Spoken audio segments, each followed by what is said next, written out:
Absolutely. Here comes a fully fictional, deeply immersive first-person nightmare version told from each character's point of view. Ethan, Santa, Maddie, and Kaylee. Same world, same terror. But now you'll feel every moment as they lived it. If at any point you want it longer, more graphic, more surreal, or broken into chapters, just tell me. The House That Remembers, a first-person nightmare in 4 voices. I, Ethan, the 5th shadow. I knew the house didn't want us the moment I stepped inside. Not creepy, not haunted, wanting. The air hit me first, heavy, wet, pressing into my skin like fingers. I tried to laugh it off. I really did. But then I saw the shadows on the floor. 4 of us. 5 shadows. At first I thought it was a trick of the lamplight. Then the 5th shadow tilted its head toward me, even though none of us moved. My breath locked in my throat. Guys, I whispered, someone's behind me. But when I turned, nothing was there. Just that impossible, wrong-shaped shadow stretching toward my feet. Every instinct screamed, run. But the house closed the hallway in front of me without making a sound. 1 second it was there. The next it was a wall that felt warm. When the shadow rose from the floor and reached for my throat, I didn't even get to scream. Darkness swallowed me whole. 2. Santa, the voice that used my name. I knew something was wrong when the wallpaper started to breathe. Not move, not ripple. Breathe, inhale, exhale. Slow, greedy breaths. I felt fingers wrap around my ankle first, soft like a child's hand. I screamed and fell, and the dust on the floor puffed up around me in a choking cloud. Santa. The voice froze me solid. It wasn't just someone whispering my name. It was someone using my mother's voice to call me.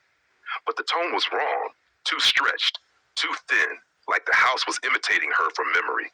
Come home, Santa, it crooned. Come home to me. I saw movement inside the wallpaper, a face pressed outward, flattening against the surface. It smiled at me through layers of peeling floral paper. My mother's face. And yet not. The hand around my ankle tightened. I tried to pull free, but the floor softened beneath me, like rotten flesh, and I sank into it inch by inch. Someone above me whispered, "We know you." Then the floor swallowed me. 3. Maddie. The endless fall. I should have stayed by the door. I should have left when Ethan said he heard footsteps. I should have trusted the way the air felt. Wrong, thick, dead. But I followed them inside. When Santa screamed, I ran toward her. That was my mistake. The house changed the instant my foot hit the next room.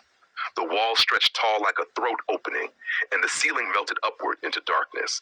The floor cracked under me and dropped away. There was no impact, no bottom, just falling. And in that void, I heard whispers.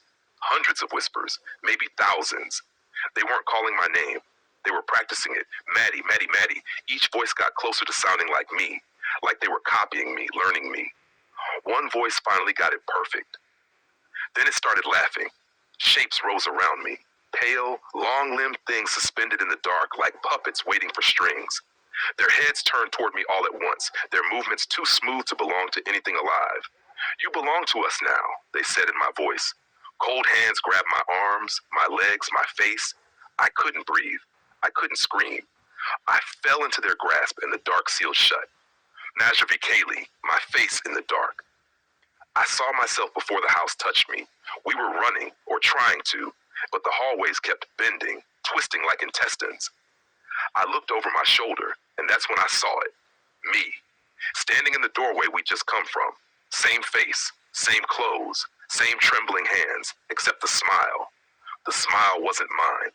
Her grin stretched ear to ear, splitting her cheeks like wet paper. She lifted her hand and waved at me with fingers too long, too thin. "Kaylee," she whispered in my voice, "I've been waiting." I backed away so fast I hit the wall, but the wall was warm, and it pulsed. Fake me stepped closer. Her bones cracked with every step, like she didn't know how legs were supposed to work. "Let me in," she said. "Let me be you." Her eyes rolled upward until only white showed. The lights flickered. The floor throbbed under my feet. Then her jaw unhinged with a pop, stretching impossibly wide, and darkness poured out of her mouth like smoke. It wrapped around me, squeezing tight. My vision tunneled. I heard the others screaming somewhere far away. Then I heard my own voice whisper, "Shh, go to sleep." And I did. The wake up, I woke up gasping. Ethan shot upright on the carpet next to me. Santa clutched her chest, sobbing. Maddie had tears streaming down her face, staring at nothing.